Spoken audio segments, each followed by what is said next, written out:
On this episode of the Trauma Informed podcast, we have Odeline, and comes from the island of Haiti, from the town of Port-au-Prince, and I think it's her experience as an immigrant, particularly from that unique place, provides some interesting insights to the conversation on trauma. When I started this podcast initially about 4 years ago with the theme of trauma, I was intentional about making an effort to represent non-white voices. And obviously, when discussing trauma, non-white voices. However, what I found was when studying about trauma, most of the so-called trauma experts were predominantly white people, even predominantly white males. I think it's obvious the importance of including non-white voices into the conversation to kind of give a more diverse perspective on the topic of trauma. Anyway, well, listen into my conversation with Odeline. I hope you enjoy it. All right, Odeline, well, thank you for joining me here today. It's a very rainy day here in Miami Beach. So why don't we start out where did you grow up, and how would you say where you the place that you grew up in and the people that you grew up with influence your life and on your views of being a therapist? Well, I grew up in Miami, Florida. However, I believe my view started from where I was born. I was born in Port-au-Prince, Haiti, in which, as we understand, Port-au-Prince, Haiti is an economy that is very deprived. It is a very economically deprived population where poverty is a very high standing point. Many people are without income, without homes. Many of them don't have a lot of resources. So I guess being born in Port-au-Prince, Haiti, had a huge upbringing on who I am and who I became. My parents eventually found solution to move to America so we can have a better life, but it still did not remove me from the economic standpoint that I came from.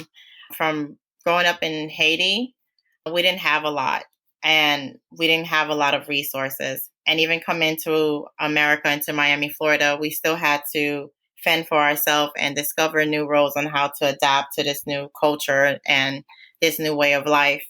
So we eventually just started growing. My parents having to find source of income, employment, further their education, really kind of build me to want to get involved into the social economic culture, to really learn how to really grow in this field and grow in this environment itself. I believe that the main influence on me wanting to become a therapist is that a Haitian American, we don't really get exposed to mental health as being something of relevance, I guess, exceptional importance. We pride ourselves more on the physical attributes, as in physical health. If we mention mental health, emotional distress, we are labeled as lazy or just making excuses for what we're experiencing, and it's not really acknowledged. So as a Haitian American and going through my own situations personally in my life, that I felt that I could not go to my parents or my cousins, my aunts. I couldn't really go to them for support.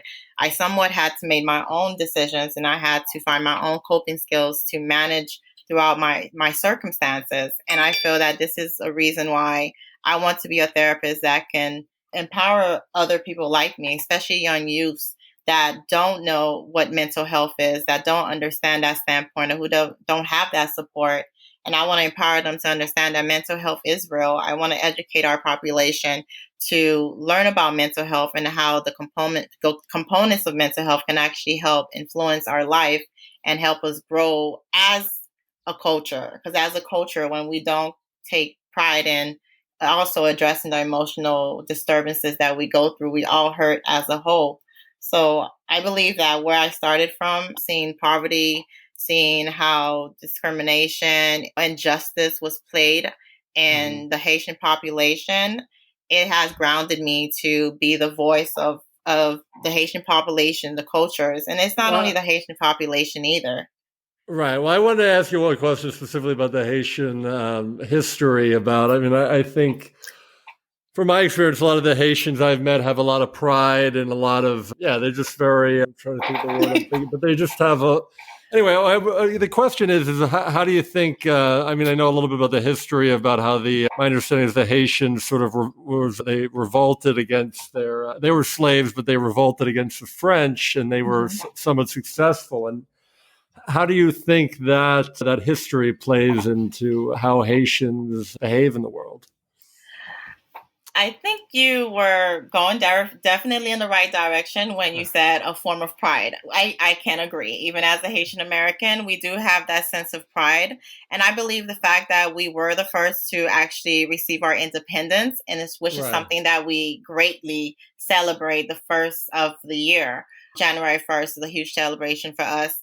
However, knowing the fact that we were the first to do this and it's such a great accomplishment, I think that if we allow ourselves to feel that we are doing less than that, less than trying to achieve the best that we can, or stating that we need help is frowned upon because we do have a huge sense of pride. Trust me, I have my father who is the number one person that's very prideful. He doesn't really say I'm sorry.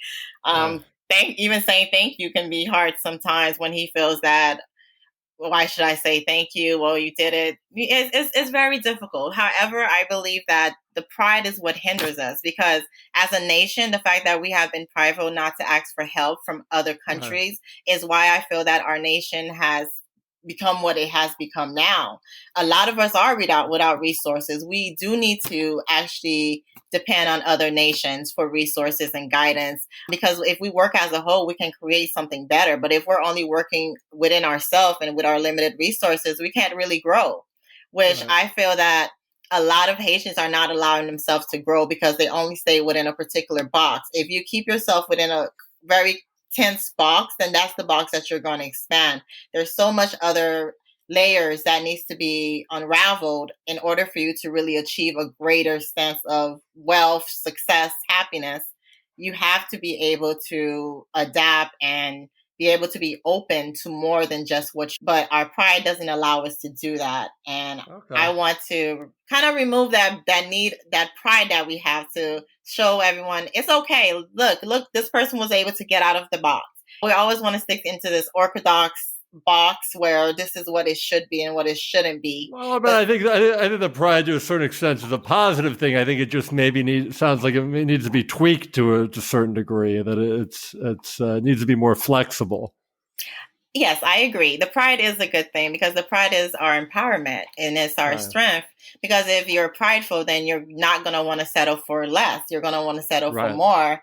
So yes, it does. It is a great strength that we do have. I agree because we'll start from the low end, knowing that we can eventually achieve and grow to something greater.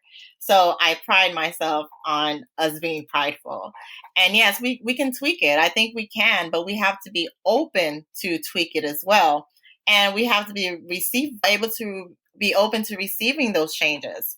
And I think that is something that maybe we should start opening more avenues because I noticed that, especially in South Florida, everything is just kind of sectioned to particular cultures. These cultures in their own realm, they don't really expand past their realm.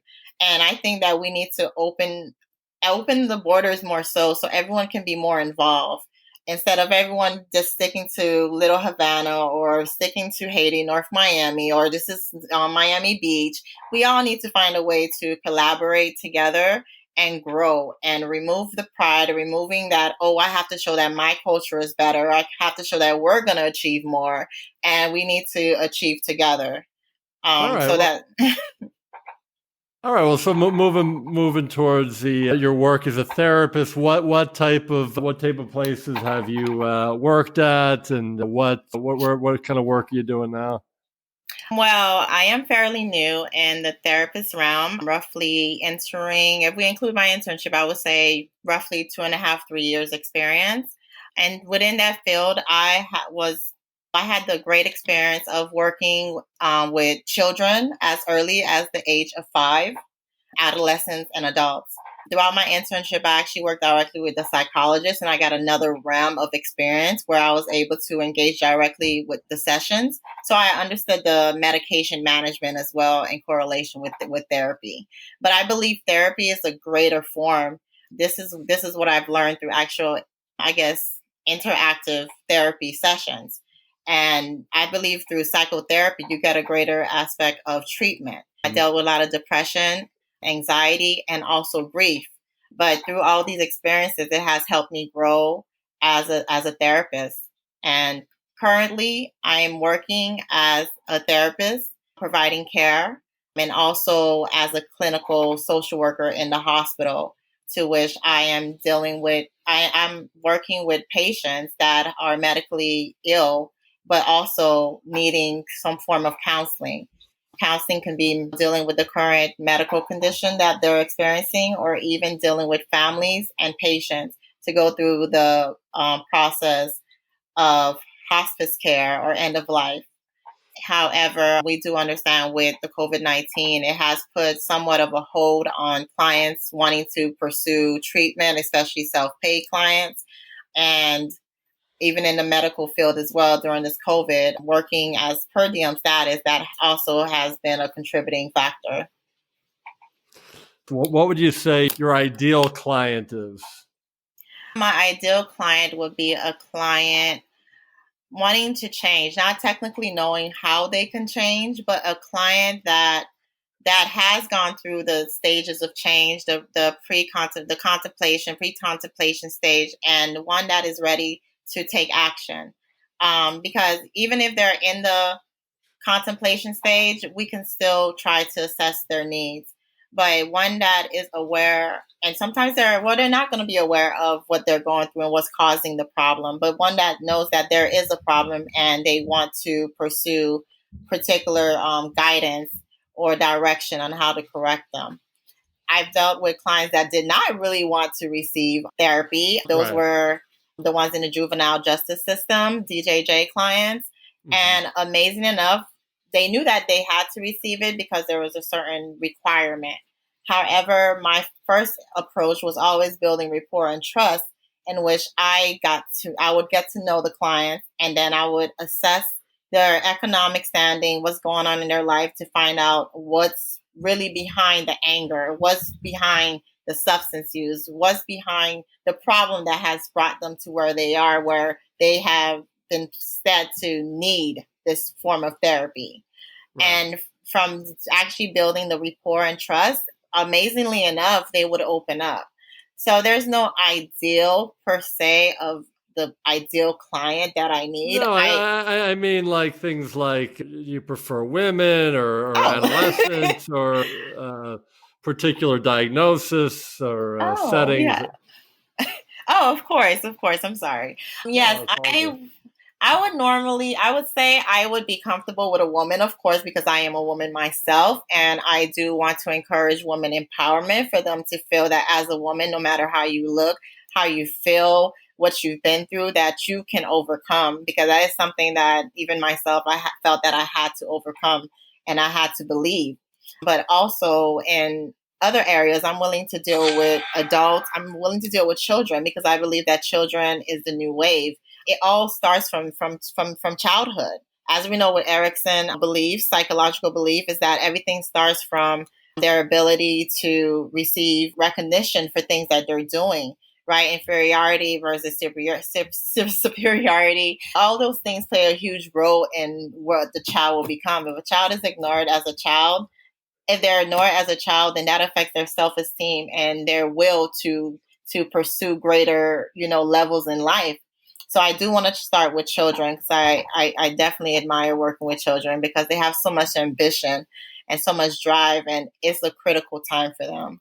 And I've worked at Oncology as an intern, in which I participated in group therapy and individual therapy as well, in which I became very familiar with cancer patients, and also including the fact that I actually have a family member that's going through cancer as well. So compassion fatigue, I'm very familiar, and I want to provide therapy to let them know that it's okay.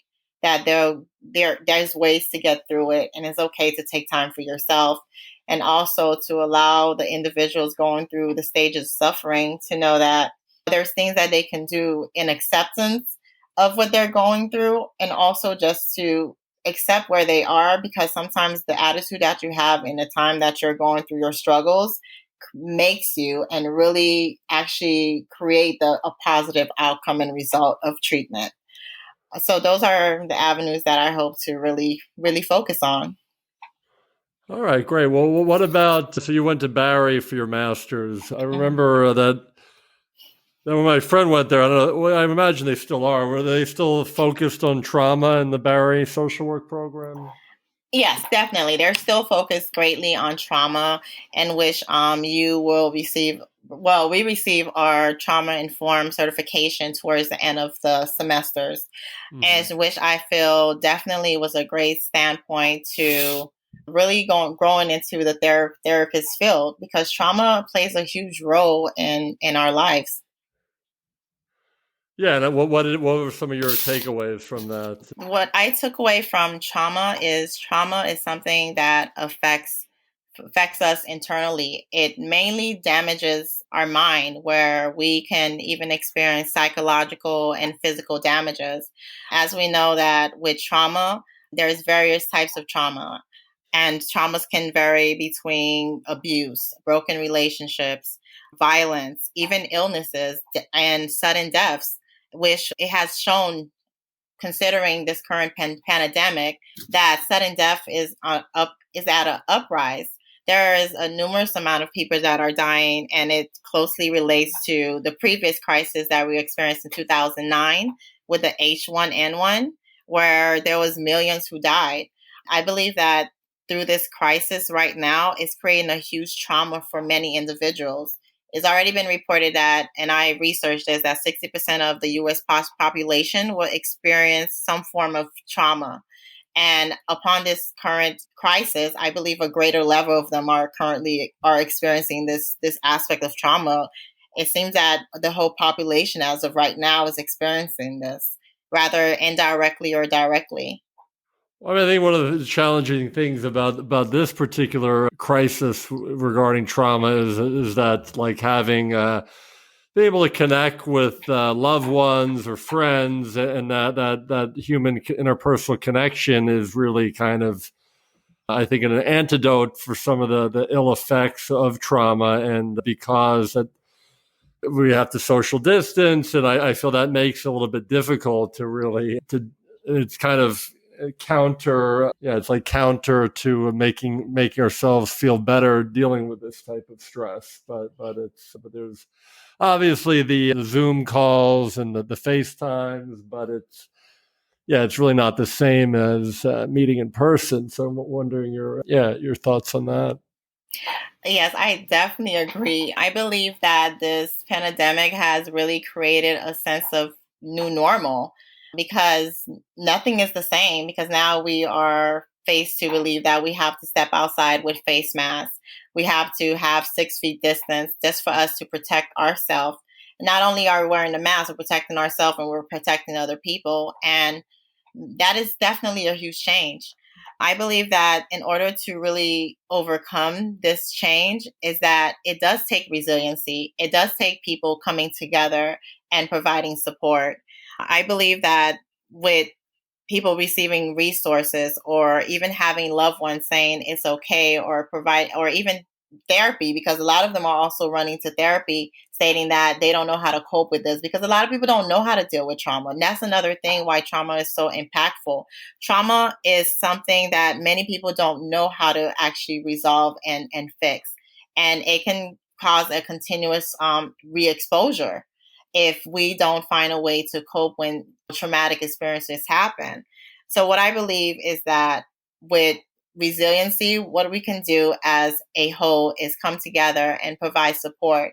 And support is loved ones, talking to loved ones, even if it's from a distance, just calling them on the phone, just providing reassurance. Hey, are you okay? I'm doing fine. This is something that you can do through this crisis, where you can protect yourself, you can protect your loved one, or be mindful of this. Being mindful of your circumstances is very important. It's not only about being fearful. You have to be just mindful and aware. If you are aware of the things that can cause you harm, then you can do more good when you do step out into the world. You understand that, okay, if I touch this, but I don't wash my hand, then I'm at a risk of infection. If I don't cover my mouth, then I can pass whatever I may have. Maybe I do have something and it's asymptomatic and I don't know. But I'm protecting someone else by wearing this mask. I'm protecting someone else by washing my hands.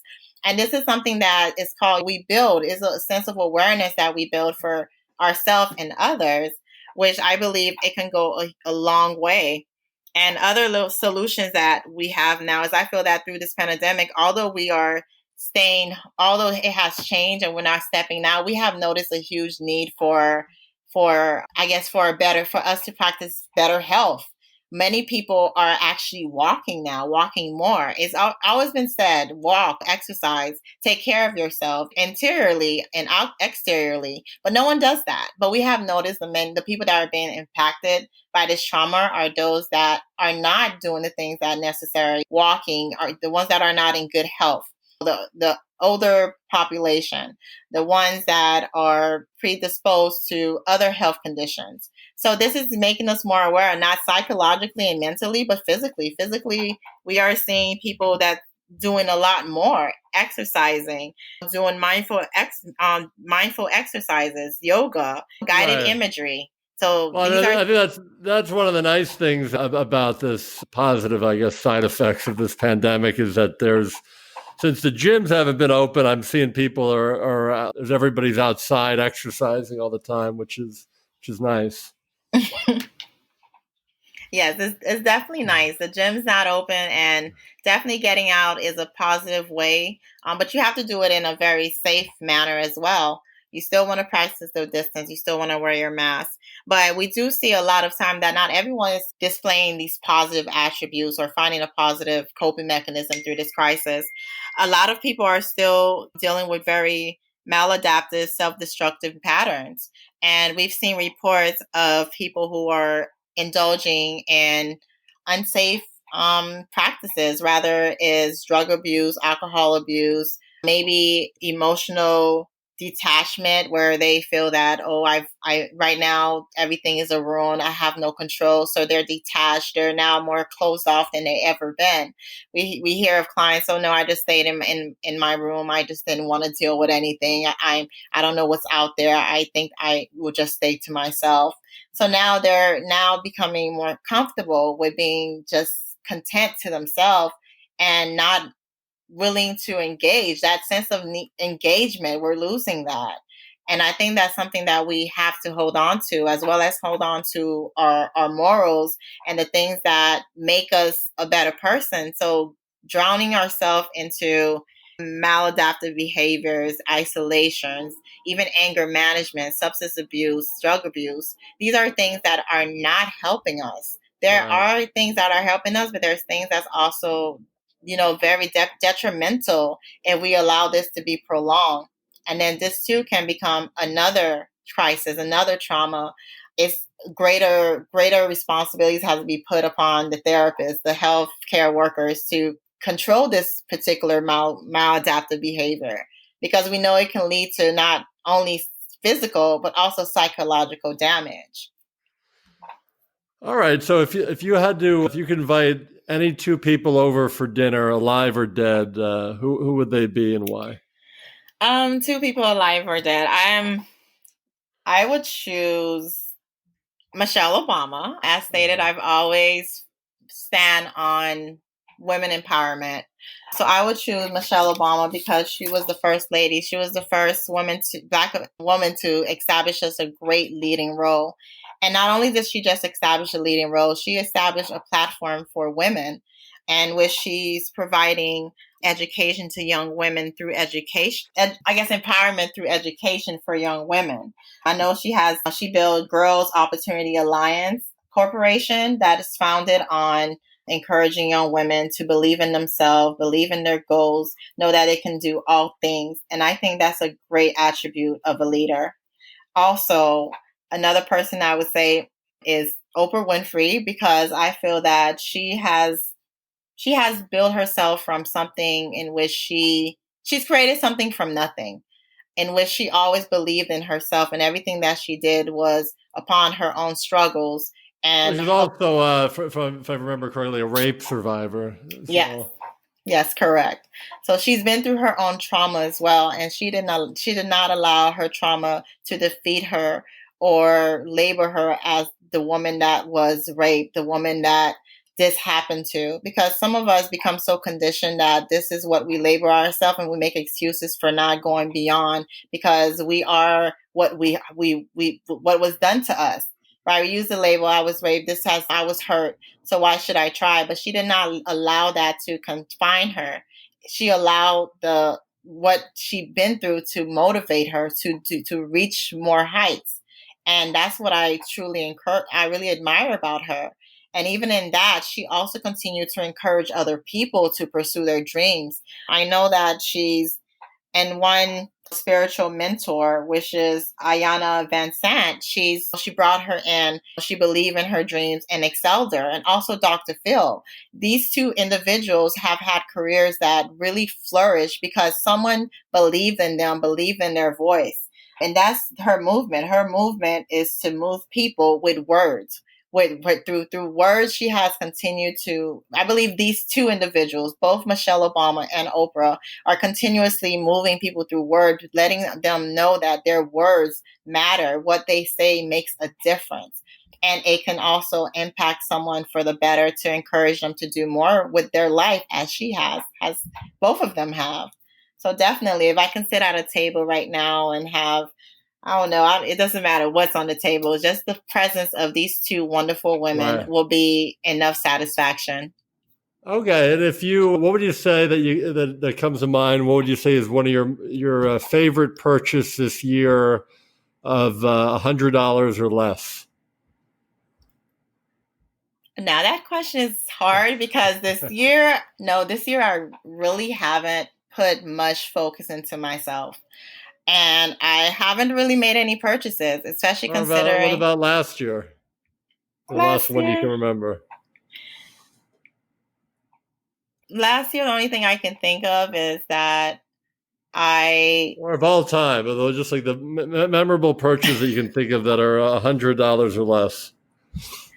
um oh goodness, that's why is that a hard question?